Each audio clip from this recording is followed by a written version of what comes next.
Hola, bienvenidos a una nueva conversación pendiente. Hace un mes hicimos un especial de 4 programas sobre noviembre de 1985. Pero la historia de Colombia no solo ha tenido acontecimientos terribles, brutales, dolorosos, que son muchos por supuesto, sino que también ha tenido acontecimientos felices que nos han abierto la posibilidad a muchas y a muchos en este país de habitar este momento de cambio de una manera distinta, desde el pensamiento, desde la creación, desde la paradoja. Hace 40 años en Bogotá, Fabio Rubiano y Marcela Valencia crearon una experiencia, un dispositivo, un lugar, una idea llamada Teatro Petra. Esa idea cumple 40 años este año y también hay que pensar entonces que la historia no solo está hecha de dolores, sino también de posibilidades y de esperanza. Así que quiero darle las gracias a Fabio Rubiano por estar aquí en esta conversación pendiente. Hombre, muy emocionado, muy nervioso.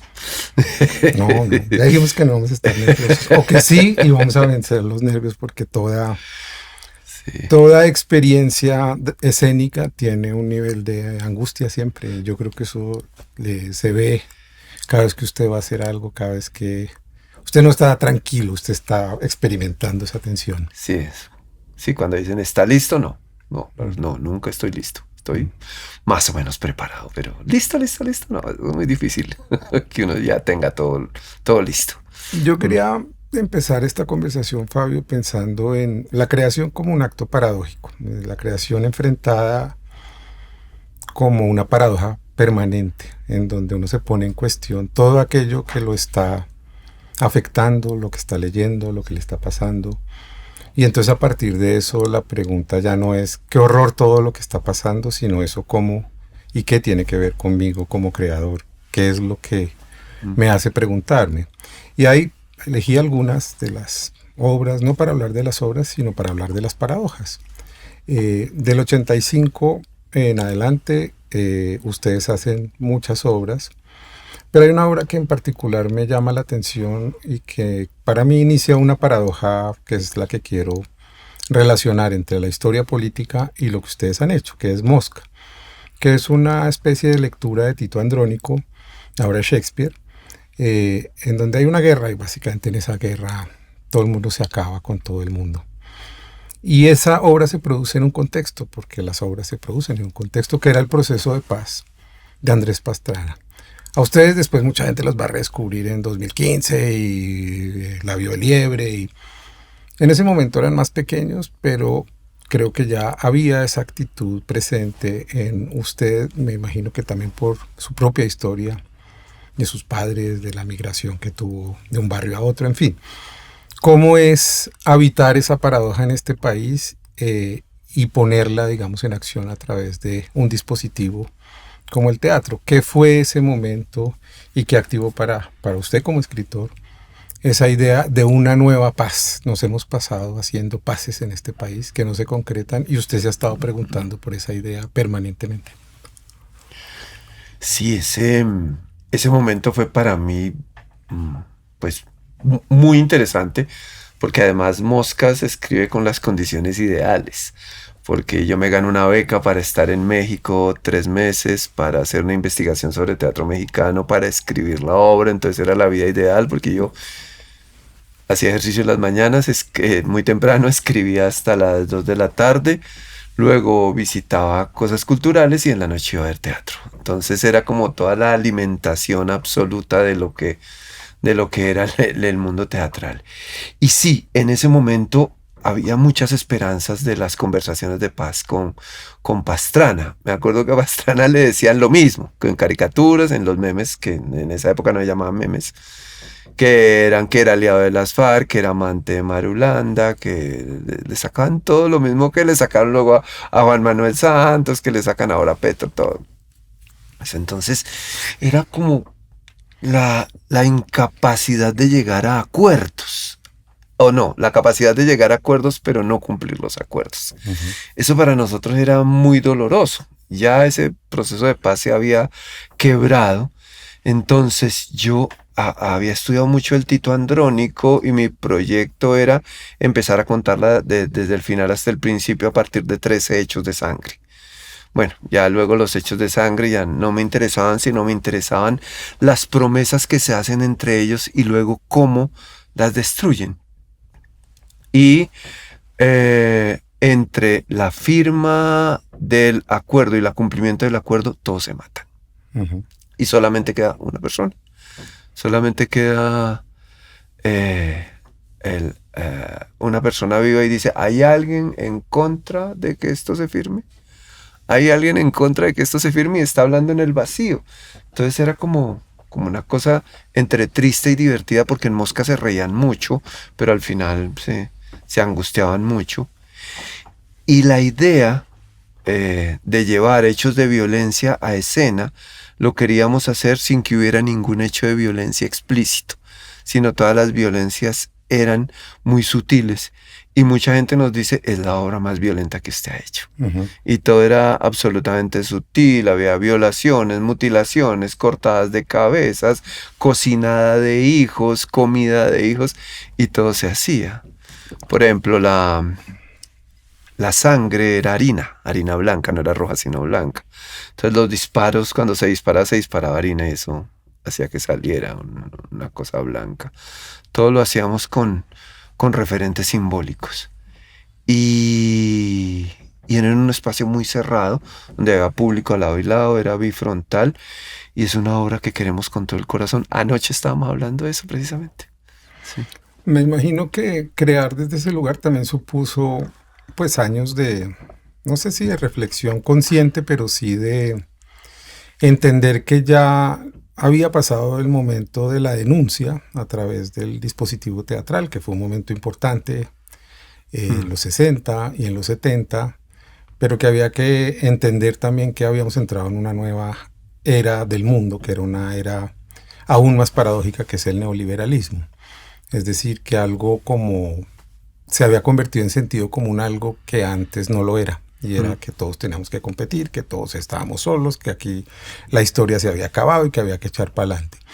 En esa especie de momento, yo creo que ustedes o usted tira de una cosa que nunca hemos hablado, y es una lectura de Alemania, de la sociedad alemana,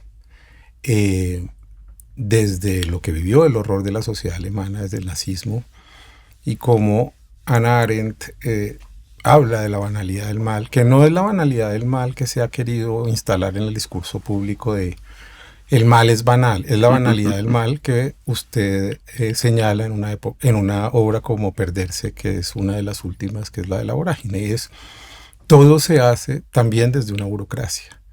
Todo este aparato de horror puede ser hace 100 años en las selvas y en oficinas en Londres, en Nueva York y en Colombia, se hace y se planea y existe desde una tramitología o desde una burocracia. ¿Cómo ha ocurrido en usted esa lectura de esa sociedad, si es que existe, para poder también traer algunos dispositivos que no se vuelvan denuncias, sino que empiecen a mostrarle a la gente que hay sutilezas en todo esto, en este horror que hemos vivido? Y para mí, digamos, descubrir a Hannah Arendt fue como, wow. Ahorita que está muy de moda, pero hace 20 años no había no había tantas referencias a ella. Él era como descubrir que el mal estaba ahí al lado. Estaba al frente, al lado, atrás, y estaba también dentro de uno mismo. Porque, como usted lo plantea sobre las paradojas o las contradicciones, en la medida en que uno no tenga contradicciones con la sociedad y con uno mismo, pues es una vida muy aburrida, porque es una vida vista solamente desde un solo punto de vista, es absolutamente unilateral y no genera movimiento. No genera fricciones, no genera contradicciones, no genera diálogo, no genera discusión, no genera en el sentido el movimiento. Esto no es un motor inmóvil, sino un motor móvil. Y en la contradicción está eso. Entonces, cuando uno lee eso, cuando uno lee la banalidad del mal y se da cuenta que el Excel determinaba, que el Excel de la época determinaba y la organización puntual determinaba cómo era que se hacían las muertes, uno decía, claro, estamos también dentro de toda esta maquinaria y de alguna manera nosotros formamos parte de esto. porque no se trata de señalar unos grandes malvados gigantescos y darle una capacidad enorme y unas características especiales, sino que es gente común y corriente. Y cada vez se ve, y cada vez se ve más. Y creo que ha sido un logro de las fuerzas más conservadoras hacer que siempre se señale al otro, incluso cuando es muy parecido a mí. Uh-huh. Que nunca se acepte que yo estoy ahí metido. Y ha sido un gran logro porque uno ve a clases populares señalando a clases populares de ser las culpables de que aún persista la pobreza. Uh-huh. Entonces, ha sido un trabajo minucioso que ha logrado las fuerzas más retrógradas de convencer a una gran parte de la población de que ella es culpable de su propio mal. Pero también de los dispositivos de poder que se ponen a andar en esa época que yo señalo, y que quizás sirve un ejemplo personal, porque lo personal es político, como dicen las feministas. Y hay una contradicción en nuestras vidas. En alguna entrevista usted decía, cuando me trasteé de mi barrio del sur, un colegio público, a vivir en Chapinero, porque las circunstancias económicas de mis padres cambiaron. De hecho, es parecido mi caso. Habitar ese nuevo espacio de privilegio para mí fue muy costoso, para mí fue muy difícil. Y entonces ahí siempre se juega una paradoja y es, me articulo a este nuevo mundo, me vuelvo así, me transformo en esto, o quién soy aquí, porque ya no puedo volver al otro mundo que era Kennedy. Usted decía, no, pues yo me quiero ir para Kennedy, yo no me quiero ir para Chapinero. ¿Cómo es esa paradoja y cómo activa esa paradoja usted cuando era un muchacho? ¿Qué empezó a comprender de esas ideas que nos llevan por el mundo y que a veces nos ponen realmente preguntas difíciles? Porque sus hermanos, usted dice en algún momento, mis hermanos estaban aliviados. Ya llegamos aquí, a este lugar. Sí, nosotros vivíamos en el Restrepo, uh-huh, y nos fuimos a Chapinero, pero el Restrepo también se fue conmigo. O sea, yo no me salí ni del Restrepo, ni de Musú, ni de Floralia, ni de Kennedy, de que era todo mi parche de amigos. Y nos fuimos a Chapinero siendo una familia del Restrepo porque la casa estaba caída. O sea, eso fue una ganga. La casa estaba caída y poco a poco se fue arreglando. Ahí vivimos que yo alcancé a vivir ahí 15 años y la casa nunca se terminó de arreglar completamente. Entonces estábamos en Chapinero, pero no éramos la gente de Chapinero de aquella época, que era como vivir ahorita, no sé, en Rosales. En Rosales, sí, algo así, como clase media alta. No, yo no, la gente que yo veía era una gente con la que yo no tenía relación.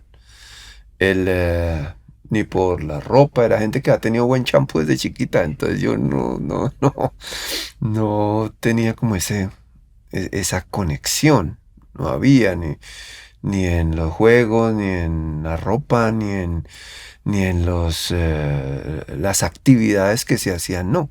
Por eso yo seguía estudiando en Musú, uh-huh, y todo mi grupo de amigos seguía haciendo Santa Rita, Floralia, Alquería de la Fragua, Timisa, todo eso. Ese era el parche. Nunca logré adaptarme a eso. En este momento digo, hubiera podido establecer porque era igual gente común y corriente. Era uh-huh, gente común y corriente, pero uno tenía pues un raye con eso, con la gente del norte. Y todo el mundo en el colegio me decía los picados que ven en Chapinero. Claro, porque los gomelos les decían picados. Y yo pues no sentía para nada que era parte de esa sociedad. Sí, no. Yo era un man del sur y lo sigo siendo. Sí, yo no volví al norte. Yo me quedé en el centro. En el centro de la ciudad. Y no me pude conectar. Ahora sí tengo... Pero parte de la familia sí. Digo, no para caracterizar, sino porque esa complejidad es muy grande. Y creo que le pasó a mucha gente cuando empezó a o a tener capital de buenas maneras o de malas maneras que una especie de ascenso social. Y entonces eso que usted dijo antes, lo popular contra lo popular, ya siendo hegemonía y otros afuera. Hay como una tensión ahí que no hemos explorado. Sí, no, mis hermanos mayores se adaptaron muy bien. Bueno, en última, yo después ya me adapté y me gustaba vivir en Chapinero y todo eso. Pero mis amigos no eran de Chapinero. No eran. Ni mis amigos, ni mis amigas, nada. Todos eran del otro lado. Y pude establecer buenas relaciones, pero las grandes amistades seguían siendo otras. Aún hoy en día siguen siendo. A mis hermanos les gustaba. Ellos, cuando yo decía deberíamos irnos para Kennedy, que allá es más chévere, allá, mi sensación era que yo quería establecer comunidad. Y yo veía a Kennedy y eso, todos se encontraban, se reunían, había mucho más tiendas de barrio, las canchas de básquetbol, la gente se cruzaba, se armaban equipos, todo. Para mí eso era fantástico, establecer esa comunidad. Claro, apartamentos muy pequeñitos frente a una casa grandísima con patio gigante. Pero con un espacio Chapinero. público inexistente. Con un espacio público que yo no tenía. Yo no tenía comunidad en Chapinero. No tenía. Era muy, muy de moda. Pues me decían gomelo, me decían Picao. Sí. Ya después, pues, empezó esta decadencia de Chapinero bajo, o sea, de la Caracas para abajo. Y no, ahí ya yo no estaba ya me había ido de la casa. Quizás eso tiene que ver en la elección inconsciente, porque nada sucede porque uno haga la tesis antes de ir hacia el mundo del teatro, ¿no? Después también de ensayar unas carreras y tratar una vida un poco más formal. En otro lado también lo dice, y tenía que buscar lo colectivo, tenía que buscar un espacio en donde estar con otros, no quería estar solo como médico, como biólogo, como todo lo que estaba tratando de ensayar, ¿no? La generación de equipos a mí me gusta mucho. Y me gusta mucho dirigir, no por mandar, sino por llevar a cabo los proyectos. Entonces, sí, yo dejé de actuar en audiovisual hace muchos años.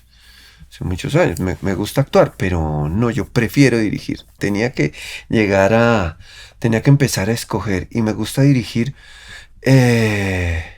no por el hecho de tener el poder, porque macho alfa sí tengo clarísimo que no lo soy. No soy ese tipo de persona que manda, que tiene esta respetabilidad por temor o por lo que sea. No tengo eso. Yo creo que tengo la capacidad, o tenemos con Marcela la capacidad de crear grupos de trabajo muy sólidos, que terminan queriéndose y peleándose y desarrollando proyectos. Pero no todos a la voz de alguien que manda y que tiene la última voz, sino a la orden de alguien que genera equipos de diálogos en todo sentido, en lo creativo, en lo financiero, en los desarrollos estéticos, en todo. Eso a nosotros nos ha mantenido, nos gusta mucho, y eso yo no lo tenía en Chapinero. Fíjense que estas cositas que parecen anécdotas muestran una diferencia en eso que yo llamo, pues, no la disputa cultural, prefiero llamarlo que la batalla cultural, porque la imposición del liderazgo como discurso también de sentido común era: el líder es alguien que manda, que tiene poder y que es capaz de llevar a otros hacia lo que él quiere. Esa idea de liderazgo, al contrario, desde lo colectivo, es lo que creo que se tiene o que se está promoviendo hoy como una idea distinta, no patriarcal. Entonces yo pienso que dirigir o liderar es entregar responsabilidad. Es decir, cada uno ocupa acá un lugar, aquí hay una idea, cada uno tiene su propia responsabilidad. Pero tiene que ver eso también con la elección de haber establecido un vínculo tan importante con una mujer, ¿o no? Con Marcela, como conversación para crear. Absolutamente. Eso es, mi vida sin Marcela no hubiera sido nada. Sí, mi vida creativa. Y la otra también, pero no hubiera sido nada, porque ahí se empieza a formar el equipo. ahí nosotros sí armamos un muy buen equipo. En el cual se distribuyen responsabilidades y se comparten responsabilidades, y eso es importantísimo. Yo creo que ese concepto del director gritón, el que manda, el que eh, impone, el dictatorial, el que la gente le teme, es un modelo que muchas veces funciona y hay proyectos fantásticos con gente horrible. Pero no, me interesa más otra cosa.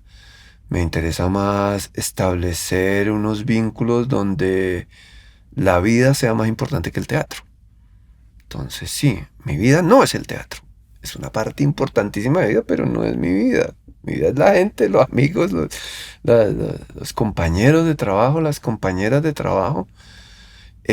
Alguna vez un director, y acá dijo, es que un buen director no puede ser buena persona, porque sencillamente sería buena persona y no buen director. Entonces, no comparto eso. No comparto eso. Es mejor ser buena persona, así uno sea mal director. Pero en 40 años yo me imagino que usted ha tenido momentos complejos en donde también le han dicho está cruzando el límite, porque el liderazgo también impone fantasmas, monstruos, egos, ideas. Uno no claro. tiene tanto, digamos, tan controlada su propia vida. ¿Cómo ha sido en esa conversación, esa creación de límites con ella y con esos otros que están ahí? Es decir, ¿cómo le da uno también agencia a la voz de los otros para que le digan, hey, pare, porque acá está pasando algo que no está del todo bien? Pues con relación al poder, no Nunca he tenido... esa imagen. Al contrario, imponga aquí, hermano, porque si no, esto no va a funcionar. He tenido que sacar gente que quiero mucho. He tenido que sacar gente del grupo por problemas estéticos que no funcionaba para un personaje, y le digo, lo siento, tiene que irse. Gente absolutamente cercana. O gente que ha cometido errores relacionales y hay que decirle que se vaya. Entonces, eso sí, con todo el cariño y con todo el amor, pero lo siento mucho. ¿Y cómo se le dice a alguien eso cuando uno lo quiere? Pues no es como, oye, es que ya estamos pensando, no, la verdad. No hay una forma más clara que decirlo directamente. Nuestra relación no está funcionando, me pasó una vez. Exactamente, nuestra relación no está funcionando ni en el escenario ni en la vida. Entonces no vamos a tener una relación nosotros dos de amor, ni vas a estar más en la obra porque no está funcionando. Y la reacción de los otros ha sido... muy fuerte. Llantos, deme otra oportunidad, eso. Y no se ha podido porque generalmente los duelos se hacen previamente a tomar la decisión. Entonces ha sido así se toman las decisiones, sin necesidad de gritar ni de decir cosas feas ni de insultos. Y a veces eso es muy doloroso, porque es como, ¿en serio? Sí, no hay nada que hacer.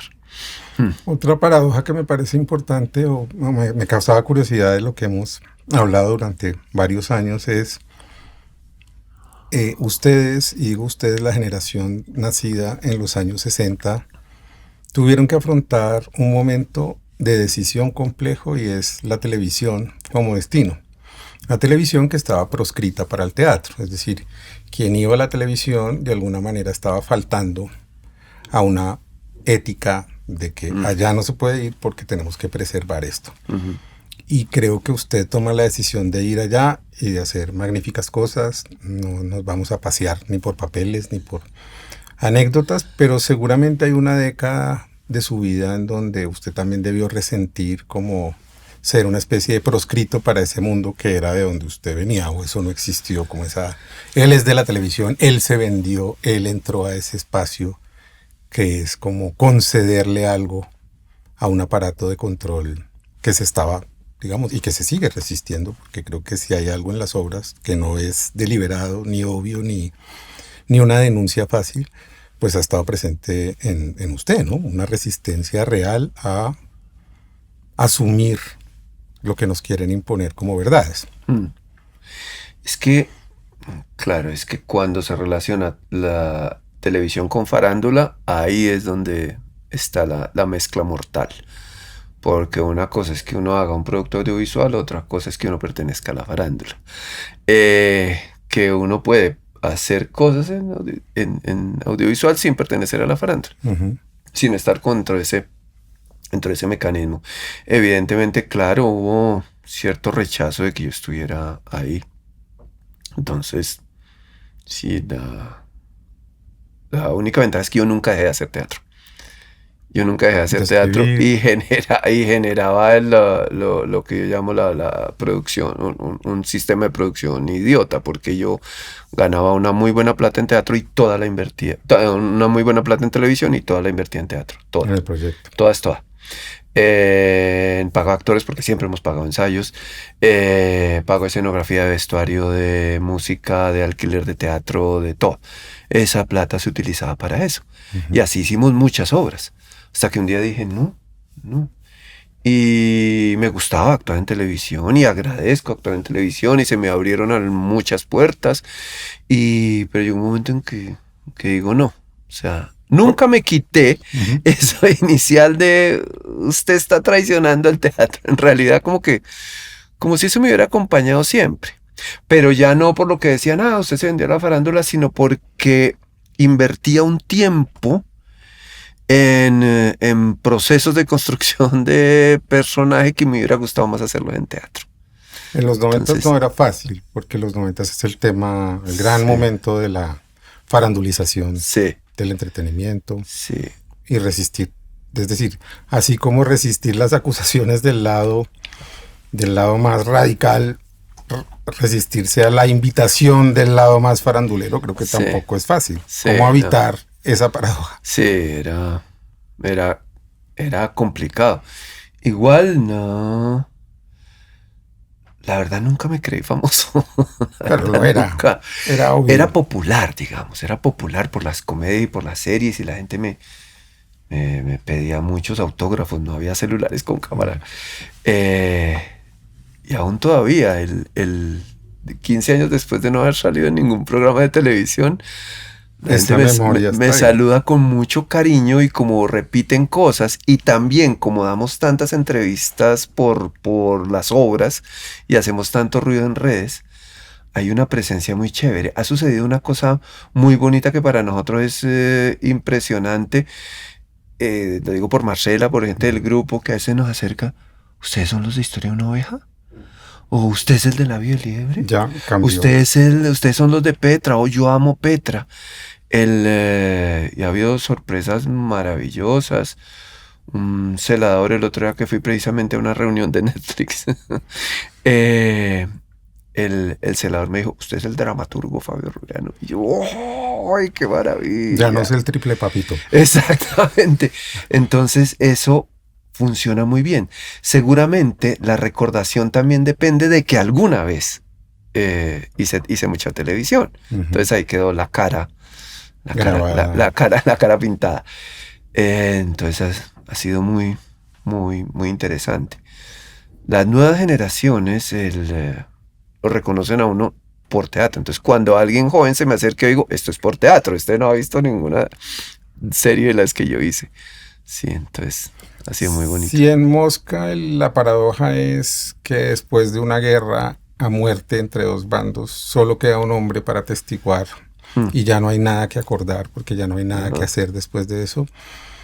16 años después o 14 años después aparece Labio de Liebre, que es una obra que abre un momento de conversación en el país muy importante porque estamos en otro proceso de paz. No estoy, ni más faltaba, obviando todo el trabajo que se hace entre esa obra y Labio de Liebre. Creo que es igual de importante y hay maravillosas obras, pero como le decía al principio, no se trata de pasar revista por una carrera, sino de entender en esta conversación estas paradojas.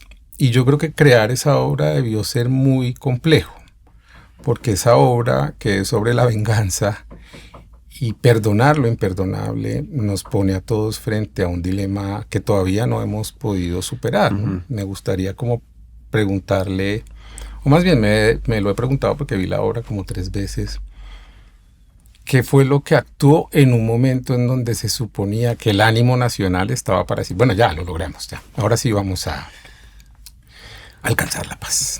Era como un estado de ánimo, cómo introducir la paradoja en un estado de ánimo, por lo menos en ciertos círculos culturales, intelectuales, liberales, en fin, que acompañaban ese proceso y que lo acompañamos, por supuesto, porque ni más faltaba. Claro, la obra se sostiene básicamente en las conversaciones de Uribe con los paramilitares y en Justicia y Paz. Me parece que se estrena cuando se están haciendo los acuerdos con las FARC. Bueno, entonces como que eso es interesante. Una cosa empieza a hablar de la otra también. Entonces en ese momento la primera pregunta es, ¿qué le da miedo a alguien que mata, descuartiza, asola, mata a mujeres embarazadas, mata el hijo que tiene en el vientre que porque va a ser guerrillero? O sea, estas cosas absurdas que ya llegan a unos niveles de violencia muy altos, como en Tito Andrónico, que la violencia se vuelve farsa. Entonces llega un momento en que la violencia supera el punto del gore, de la hiperviolencia, de la ultraviolencia y se vuelve, o sea, ¿esto es en serio? ¿En serio? Entonces sí, ¿qué están haciendo? Cogiendo niños y moliéndolos y haciendo empanadas. Sí, ya es como, se vuelve casi como una cosa que da risa por lo nivel de absurdo. ¿A qué le tiene miedo alguien que comete tantos crímenes? A lo que no pueda matar. Y entonces ahí está el libro tan importante de María Teresa Uribe, de Matar, Rematar y Contramatar. Sí. Es un libro sobre la violencia en Colombia que expone todas esas formas que se instalaron entre nosotros, el corte de franela, es decir, como un estudio antropológico de esa violencia y esas formas de estructurar los dispositivos para matar, rematar y contramatar que se volvieron en el paramilitarismo pues asuntos absolutamente ominosos Digo, ya era la creación de un sistema que tiene que ver con lo de Eichmann, ¿no? Hay que matarlo 20 veces. Hay que crear hornos, hay que crear una fábrica para esto. Claro. Entonces decíamos, ¿a qué le tiene miedo a alguien que haga eso? A lo que no pueda matar. Entonces por eso viene una familia que él ya mató o que mandó matar. Entonces por eso vienen acá. Y cuando él se pone violento, ellos le dicen, ¿qué nos va a hacer, don Salvo? ¿Nos va a rematar? ¿O nos va a contramatar? Ahí utilizo la frase de María Teresa Uribe, María Isabel Uribe, María Teresa Uribe. Entonces es eso, entonces esta familia. Y como insistíamos en que la figura desde Mosca misma, de que la figura de la víctima no tenía que ser buena per se, porque si no volveríamos al teatro de los 60 y de los 70, donde había unas garantías de bondad para alguien que había sufrido dolores. Entonces ahí es cuando dentro de la familia misma hay muchas contradicciones, dentro de una familia campesina, muy como del lado boyaco, del lado boyacense, que yo tengo, la mitad de mi familia es boyacense, entonces yo tenía muy claro esos comportamientos por todas las historias que había dentro de ciertas crueldades campesinas, dentro de ciertas decisiones absolutamente absurdas, crueles, dolorosas, injustas. Entonces yo decía, no vamos a poner a esta familia absolutamente limpia y solamente llorando. Y vamos a mantener su actitud humilde, que es, me puede hacer el favor y con su permiso yo me voy a quedar acá, yo le voy a dejar este platico de comida hasta que usted no me diga qué es lo que tiene que hacer. Sí, un poco, que a mí me molestaba mucho Marcela, que me dice, usted es boyaco, porque, y yo creo que sí, porque yo no le digo a alguien, váyase del grupo, sino hágame el favor y se va. Hágame el favor, su merced, y se va, porque es que ya no lo queremos acá. Porque es que usted no está haciendo bien las arepitas. Entonces, esta familia sí llega ahí muy humilde, nunca pierde la tranquilidad, la calma, ¿no? Un par de veces. pero viene a pedir eso por insistencia, por fuerza. Es como la gota que cae, y que cae, y que cae, y que cae. Entonces, eso queríamos hablar. Casi que el responsable y el victimario tiene esta presencia tan insistente que casi se vuelve víctima. Pero no vamos a ponerlo como víctima. No vamos a ponerlo como una víctima, sino es alguien que está perseguido por sus propios pensamientos, por su pasado y por aquello que no pueda matar. Entonces, ahí en todas esas contradicciones y sin señalar buenos y malos, es que la obra afortunadamente le fue bien. Me acuerdo 5 días antes de estrenar la obra, yo entré en crisis, nunca la había tenido. Yo dije, esto es un sainete de colegio. Tuve como así como una cosa, esto es un sainete de colegio, estos disfrazados de campesinos, falta que le pongamos el bigote aquí, bailen bambuco. Yo, me dio como un pequeño ataque de pánico. Uh-huh. Era también la responsabilidad con el Teatro Colón, era un teatro de 800 personas, gran formato, una pieza que hablaba de masacres, de paramilitarismo, de desapariciones, de un proceso de paz, y en un teatro oficial. Entonces todo estaba como... Y esa crisis, me dicen mis compañeros, yo le dije, ¿qué tal esa lo que era que me dio? Recuerdo que me decía Jack, me dijo, pero mire lo que sirvió, usted ahí quitó esta escena, cambió esto y mire esto. Uh-huh. Y esa vaina se ajustó muy bien. 2 días antes. Como 3 días antes. Cambió unas cosas. Sí, yo he entregado escenas el día del estreno. Uh-huh. A mí los del Petra saben que hay algo. Y siempre el último día o el día anterior yo estoy entregando cosas. Uh-huh. Entrego 3 meses antes el texto terminado, pero un día antes cambio cosas. Sí, eso siempre. Y es porque la imagen se aclara con la presión. Uh-huh. La escena se aclara. Y siempre ha pasado, no por una cábala ni porque sea desordenado, sino porque hay que hacerlo. Esto es acá. Este final es acá. Todavía le hacemos cambio a la vida de liebre. Uh-huh. De hecho, la frase final cambió de tono. ¿Qué pasa cuando uno descubre y se activa algo en uno? Y lo digo también por cosas que me han pasado a mí, pero no lo quiero preguntar, que ya esa voz que estaba en un espacio de alguna manera controlado, es decir, un mundo cultural, un mundo, sí, que uno más o menos conocía, ¿cierto? Es como un barrio grande. Uh-huh. Pasa a volverse una voz pública, no solo usted, sino la obra misma. Entonces la obra sirve para cosas, sirve para usarla, para mostrar cosas, y empieza también a quererse ser apropiada por unos sectores u otros uh-huh. para demostrar cosas, y entonces lo quieren poner a ustedes en un lugar u otro, y creo que ahí hay una presión compleja e importante, que es una nueva paradoja, es decir, pasar de lo controlado, de un espacio, digamos, pequeño, porque digamos el mundo del entretenimiento, más que la televisión, pero el teatro, las artes, pues son minoritarias en Colombia, a pasar a un espacio político, porque esa obra, no porque ustedes lo hayan hecho deliberadamente, se politizó, digamos, se produjo una discusión política. Ajá. ¿Qué pasa en ustedes? ¿Qué pasó? Que enfrentaron un teatro 800 personas y la obra empezó a programarse y esto se creció. Sí, para nosotros fue de las mejores sorpresas de la vida. Uh-huh. Yo creo que el día del preestreno para mí fue uno de los momentos más emocionantes de mi vida por la reacción del público. Todo el mundo se pone de pie y aplaude. Sino porque Marcela venía un proceso muy fuerte con ella misma. Estuvo en la obra, todos estábamos nerviosos. Y de pronto cuando termina la obra y el público responde así, nos agachamos para el aplauso y Marcela me dice, estoy muy emocionada. Y cuando yo escucho, estoy muy emocionada, yo dije, valió la pena toda la vida. Toda mi vida valió la pena. Porque era como, me curé. Esto me ayudó. Entonces para eso es el teatro. Entonces para mí eso era maravilloso.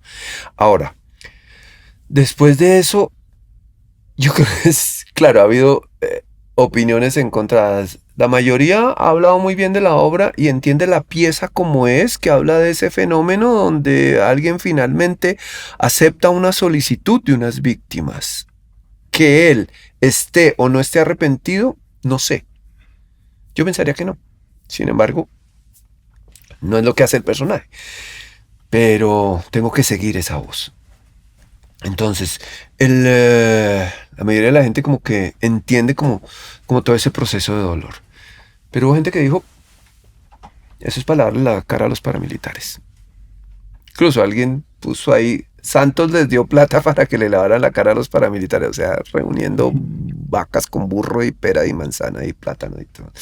Es como, o sea, ¿para qué dice eso, mano? ¿Para qué? Colegas incluso. Entonces es como, no entramos en discusión. Pero la obra tiene una ventaja en general, las obras del PT, es que nosotros nunca tiramos línea. O sea, ponemos las cosas así, planteamos eso así. ¿Qué pasaría si a alguien que ha cometido crímenes se le aparecen las personas que él asesinó? Pero no asustarla ni nada, sino a charlar con él y a decir, hágame el favor, hágame este favor. Sí. Hay una idea extrema ahí, no en la obra, sino lo que produciría la obra, que la acaba de mencionar usted, que expresa un filósofo francés que se llama Jacques Derrida, y él dice que quizás el final de las posibilidades que tenemos para enfrentar cosas tan brutales como las que hemos vivido es perdonar lo imperdonable. Es decir, ¿cómo llegamos ahí? Esta no es una pregunta sobre la obra, sino si ha pensado en eso, porque entre esa obra y la próxima de la que hablaremos también desde la paradoja de ella, hay un libro que usted escribe que se llama Soy asesino y padre de familia, que no está desconectada de todo esto. Lo que pasa es que obviamente el libro pues tuvo mucha menor difusión, como todos los libros, que los otros artes, pero yo creo que ahí se activa esa pregunta de qué pasa cuando tenemos que perdonar lo imperdonable. ¿Eso lo ha pensado, o eso está dentro de su horizonte, o eso? Además, porque ahora hay dos paradas más: suspender el juicio de historia de una oveja, pero me gustaría hablar de eso. ¿Se puede perdonar lo imperdonable desde la imaginación moral? ¿Eso es posible para usted? Es posible porque gente lo ha hecho. Que sea lo más importante es otra cosa, que eso lo aprendí en el proceso con la obra, con la JEP. Hablando con todos los asesores, los que hacen un trabajo brutal, que es reunirse con víctimas y con responsables de las atrocidades. Entonces, cuando hablaban, el perdón no es tan necesario. Cuando yo hice la vida libre, para mí el perdón era absolutamente necesario. Sí, por eso lo pongo acá. No sabía que eso es una carga para la víctima. Pero digo, como soy de bruto, no me he dado cuenta que eso era una carga brutal para la víctima, que le están diciendo, usted tiene que perdonar, ¿no? Que además es extracción católica, el perdón es necesario. No, mano. No es necesario ni es importante. Lo importante es el restablecimiento del tejido. Lo importante es la reparación. Y reparación en todos los niveles: simbólica, económica, de territorio, ambiental. Todas esas reparaciones son definitivas. Eso pienso ahora, no sé qué va a pasar en 5 años. Pero lo del perdón, eso con ese proceso de paz con el anterior al anterior, era impresionante cómo había una insistencia y una presión para el perdón. Y se convirtió en una trampa. Sí. Hay gente que ha perdonado lo imperdonable. Hay víctimas que han dicho, en Valledupar, un espectador nos contaba su historia y nos decía que él le dijo a la gente, usted no le perdonó a mi hermano la vida cuando él se lo pidió de rodillas. Y yo sí tengo pantalones para decirle que yo a usted lo perdono. Le decía así, lo decía en ese tono. Lo perdono por haber matado a mi hermano. Yo tengo pantalones para perdonar. Entonces eso para nosotros era... Ahí mismo estábamos llorando todos. Y es un acto maravilloso. Qué bueno el que lo haga, pero no es una obligación. no es una necesidad. Yo puedo no perdonarlo a usted y seguir conviviendo con usted. Ya, no tengo que hacerle daño. Y cuando se extrema el argumento, que es al libro que me refiero, a la novela, y es que ya el dispositivo entra a la mesa del comedor todas las noches, que es tener un padre asesino. Sí. ¿Cómo opera ese mecanismo? Yo creo que uno le perdonaría más fácil a los otros que a un padre que hiciera eso. Claro. Creo que no. No, sí.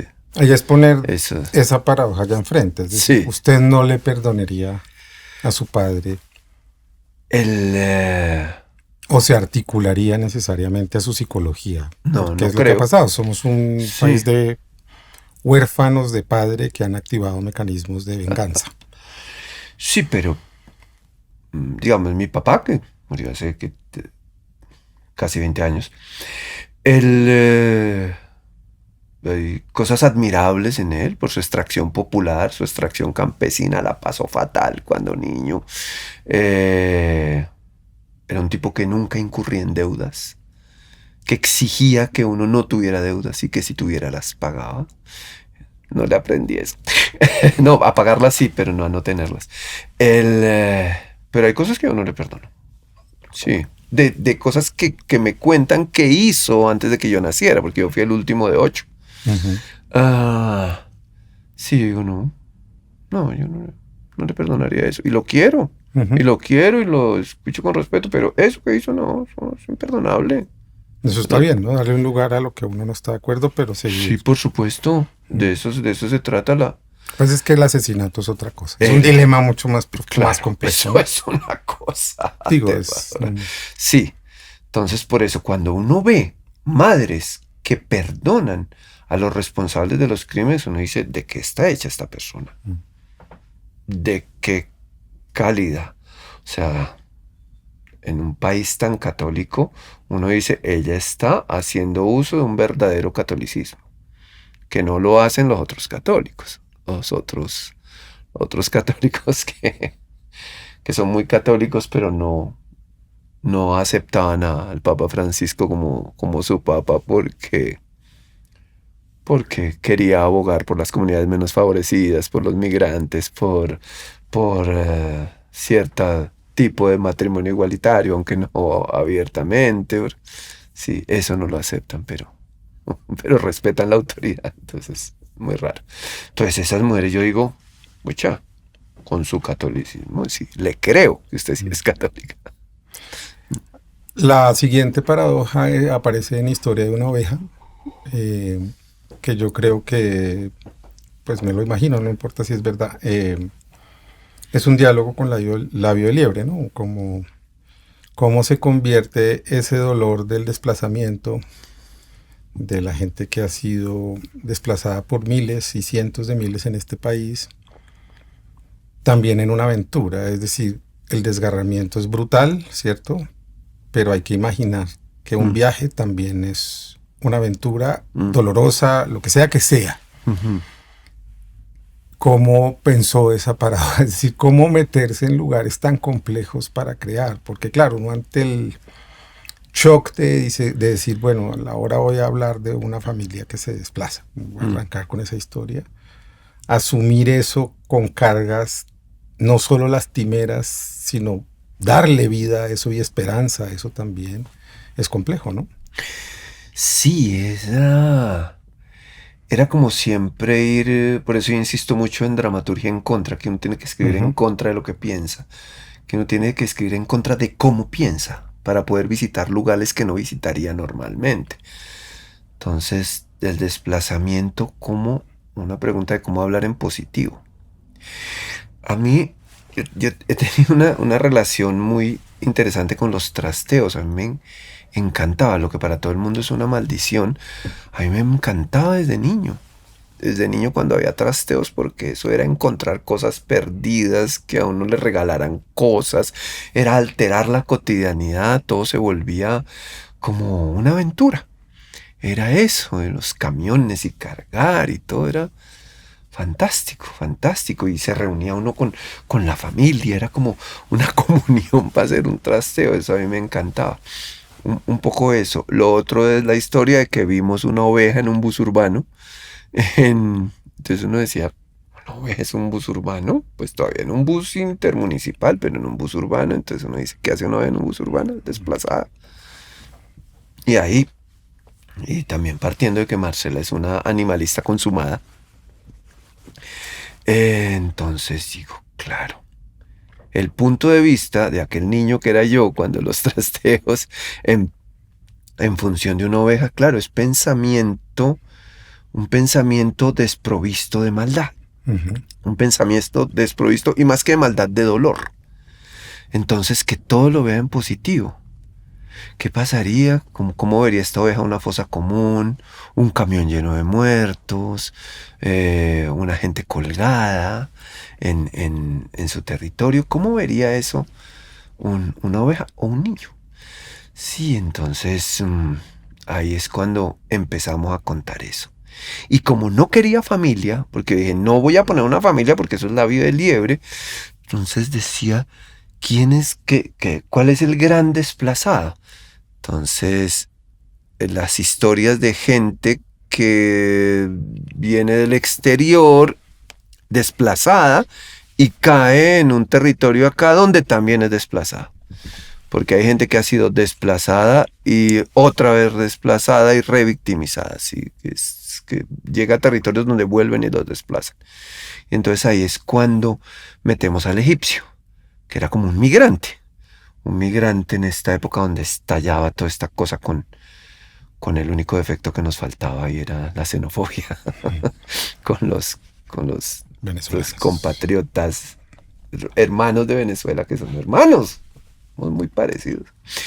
Entonces digo, sí, entonces me servía. Y entonces digo, ¿quién es?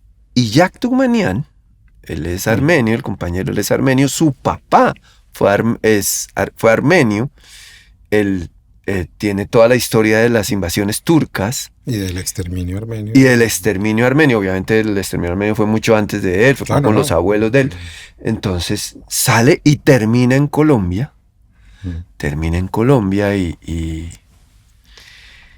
y termina, obviamente a él no lo vuelven a desplazar porque una vez se ubica en Bogotá, pero entonces por ahí me funcionaba.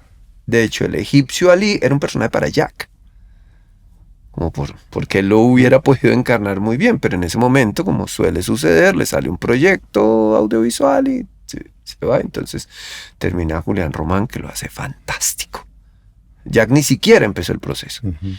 Viene Julián Román y hacemos esa obra. Y hacemos esa obra que tiene una bendición, porque primero sale después de La Vía Liebre, que ha tenido tanto éxito y funciona muy bien. Y a veces tiene mucho más recordación y mucho más éxito, y se puede hablar así, que el mismo La Vía Liebre. Por ejemplo, el año pasado nosotros nos presentamos hicimos 4 funciones en Madrid, en el Matadero. Y esa vaina fue la locura. El público se enloqueció, o sea, era maravilloso. Ahorita acabamos de llevar La Vía del Liebre y la mitad del público que fue a ver La Vía del Liebre fue porque fue a ver Historia de una oveja. Y le gustó muchísimo La Vía del Liebre. Y estaban como al mismo nivel. Bueno, entonces, era como hablar del desplazamiento desde otra perspectiva. Evidentemente, que ese era el miedo, y sí se la irá a pillar el público. Cuando la oveja empieza a ver todo en positivo, el público se las pilla de una. Y eso genera, pues, más dolor, tal vez. Más dolor porque entiende que lo que está viendo no son unos muñecos, sino son cadáveres. Que la gente no se está dando calor, sino que es una masacre. Que las camisas colgadas no se están despidiendo, sino que la gente tiene que irse sin siquiera poder descolgar las camisas que dejó secando, porque tienen que irse ya. Sí, y se crean una serie de personajes que se juntan con este egipcio, con esta oveja y con esta niña, que son personajes muy crueles, pero la idea era hacerlos divertidos. Entonces, genera una sensación muy contradictoria porque se ríen de lo que hacen estos personajes horrorosos y la sensación es invertida. Entonces la oveja está viendo cosas atroces en positivo, entonces eso genera una sensación invertida. Vienen unos personajes secundarios que hablan con una gran crueldad, pero en un tono que parece divertido, entonces eso genera otra cosa.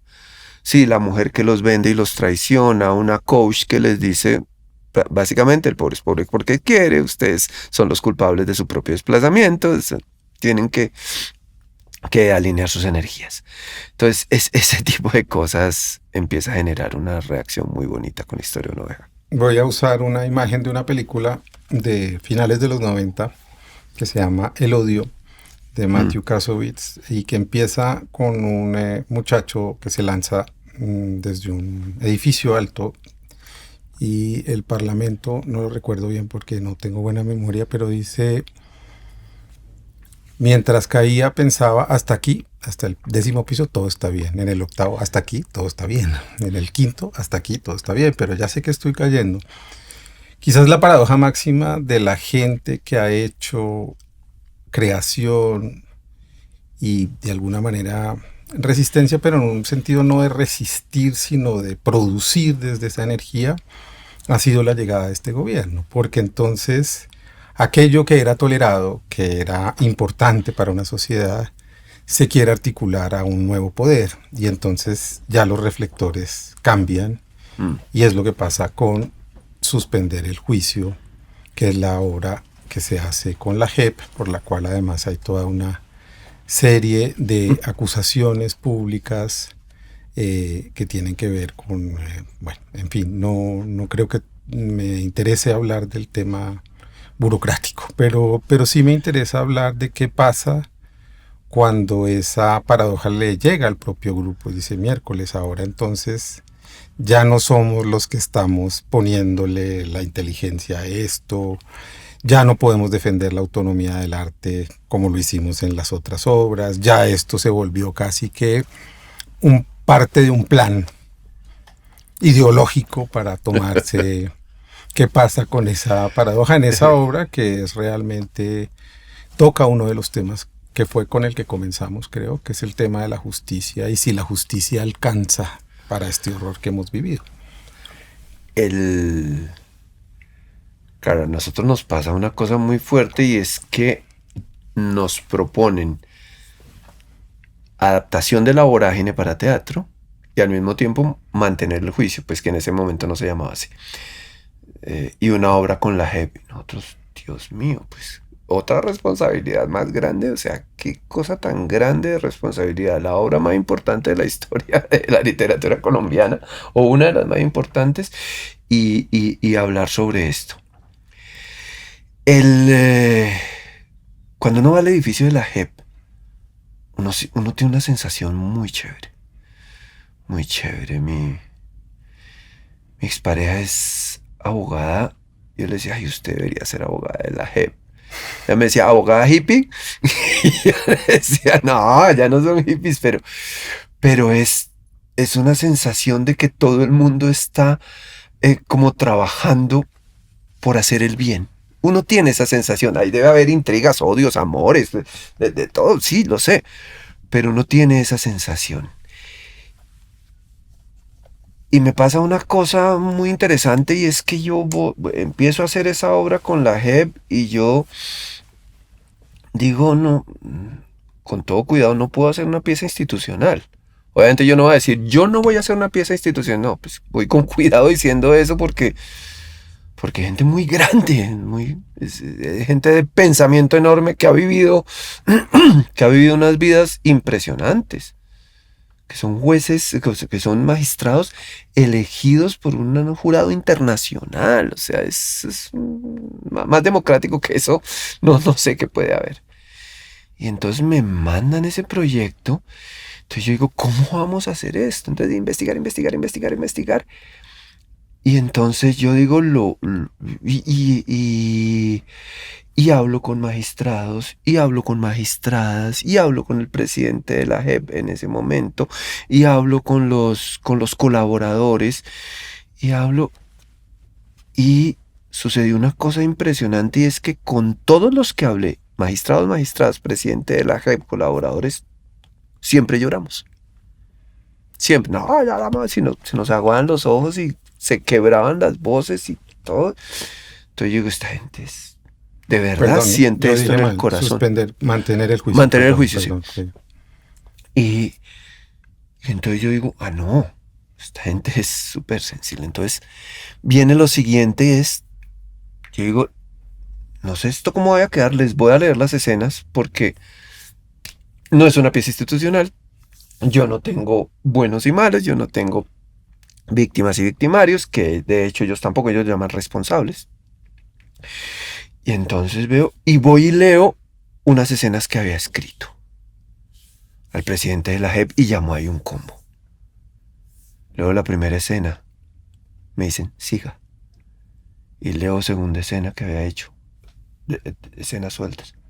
Dicen, siga, y leo otra. Estaban así, siga escribiendo. Y me dicen otra, y yo le digo, no, no tengo más. Me dijeron, sigue escribiendo. Entonces dije, bueno, aquí ya hay un aval de esta gente. Porque yo no les estoy haciendo promoción a ellos. Yo no les estoy haciendo promoción. Que creo que es el hallazgo, ya buscando como el final de nuestra conversación, y me encanta unir dos cosas en 40 años. Así como a esos magistrados que en noviembre de 1985 quemaron en este país, porque muchos de ellos se les acusaba de hippies porque defendían los derechos humanos y tenían abiertos procesos contra militares colombianos, como está demostrado. Fíjese que en 40 años el discurso y la narrativa y el relato vuelve y se activa con otra corte, y ahí sí no nos sirve la legitimidad de la justicia cuando busca en otros lugares. Y eso también es una paradoja muy grande, de que estos 40 años conecten mantener el juicio, que además habla de cómo nos mantenemos lúcidos en medio de esto, con esos hechos de hace 40 años en donde quizás usted era un muchacho que había entrado a los sótanos de la Jiménez a encontrar un destino, ¿no? Sí, yo estaba ese día ahí al lado de la Plaza de Bolívar. Si yo veía los disparos que hacía el ejército contra alguien que aparecía por una ventanita muy, muy chiquita. Y yo me acuerdo que llamé a Marcela de un teléfono público y yo le dije, oiga, aquí está sucediendo una toma. Ella me dijo, váyase de ahí. Pero era como una cosa, pasó esto, no entendía las dimensiones. Entendía las dimensiones. O sea, lo que pasa 40 años después, o sea, uno de los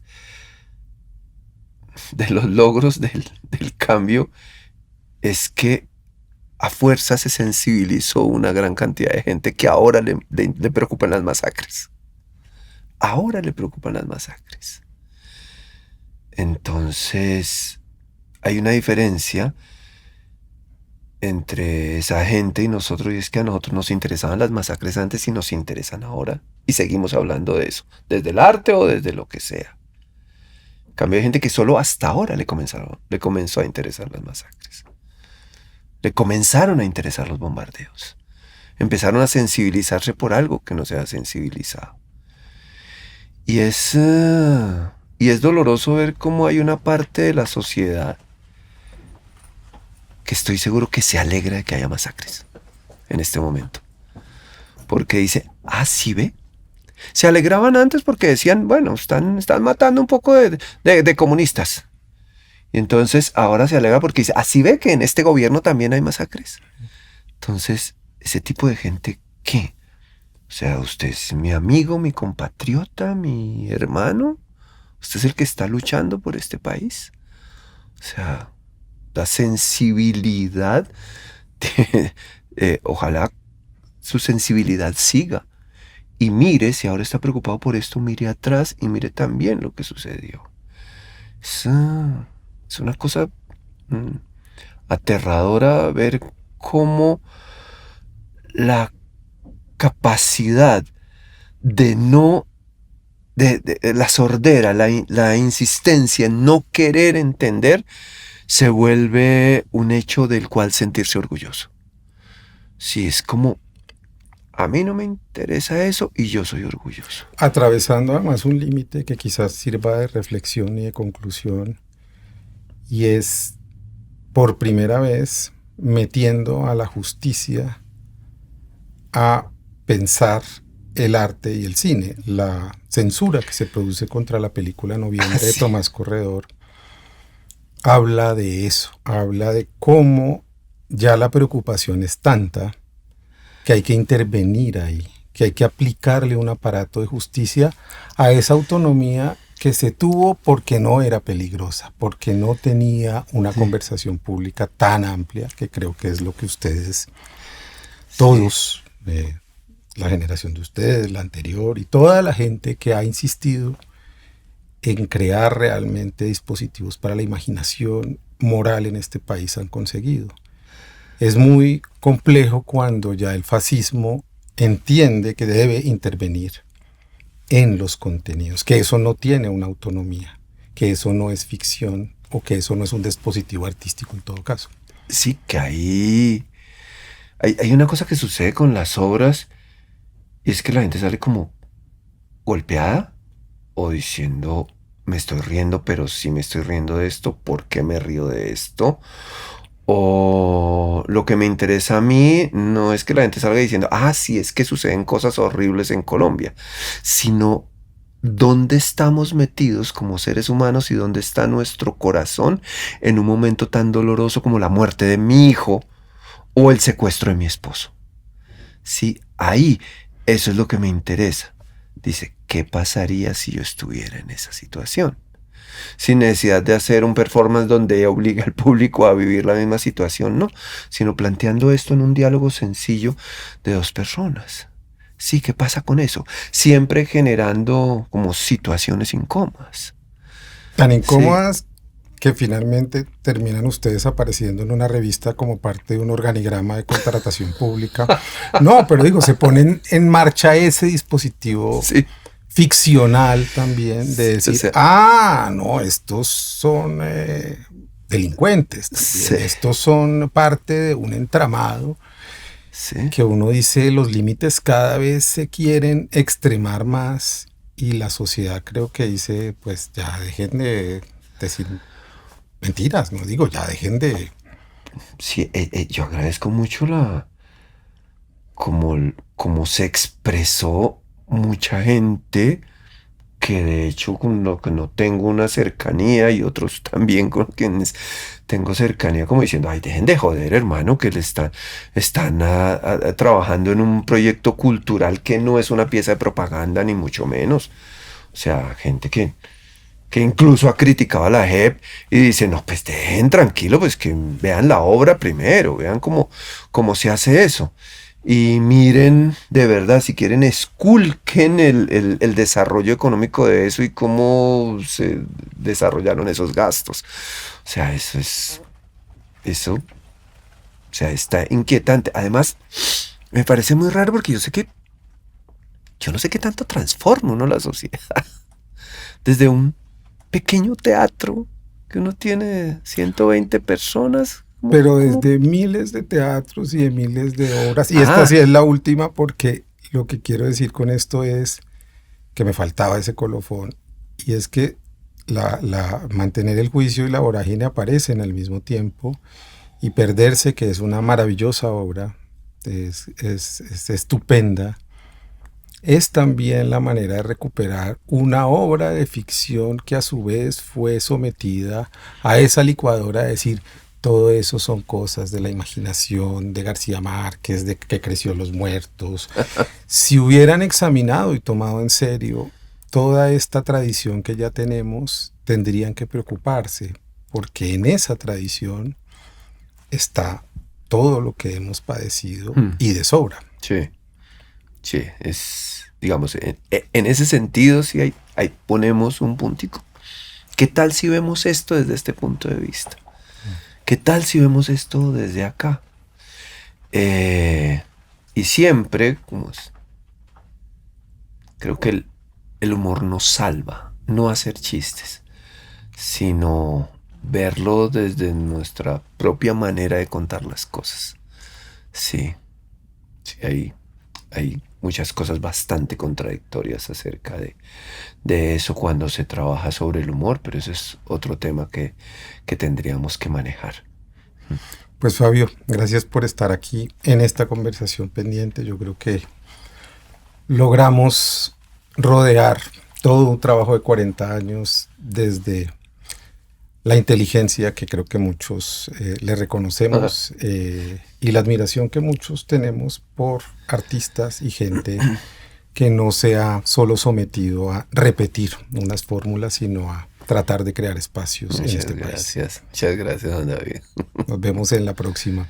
Y a ustedes gracias por esta nueva conversación pendiente. Acuérdense que no queremos tener la razón, sino llenarnos de razones. Y pensar, paradójicamente, nos ayuda a entender que la realidad es mucho más compleja que una sola manera de entender el mundo. Para eso, vayan a teatro. Un abrazo. Chao.